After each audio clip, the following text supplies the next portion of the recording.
Mr. Kuch kwa Tycoon Yeti Flow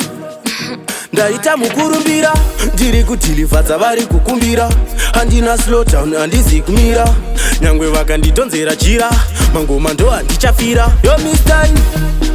mbiri yandava kuita kuno mbiri yandava kuita kuno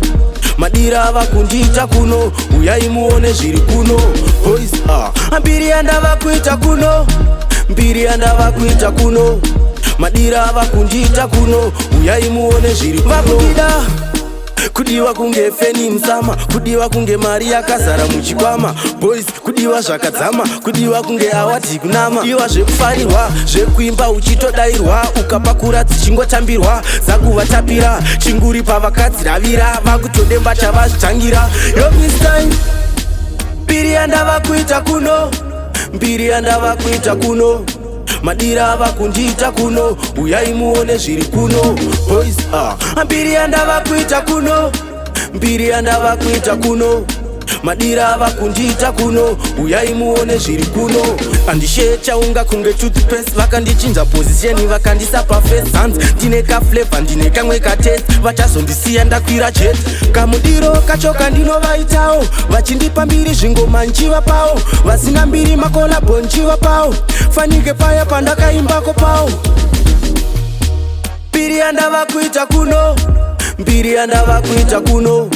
madira ava kundiita kuno uyai muone zviri kuno boys mbiri yandava kuita kuno mbiri yandava kuita kuno madira ava kundiita kuno uyai muone zviri kuno kudiwa kunge feni msama kudiwa kunge mari yakazara muchikwama boys kudiwa zvakadzama kudiwa kunge awati kunama iwa zvekufarirwa zvekuimba uchitodairwa ukapakura dzichingotambirwa zakuvatapira chinguri pavakadzi ravira vakutodemba chavazvitangira yo Mr. mbiri yandava kuita kuno mbiri yandava kuita kuno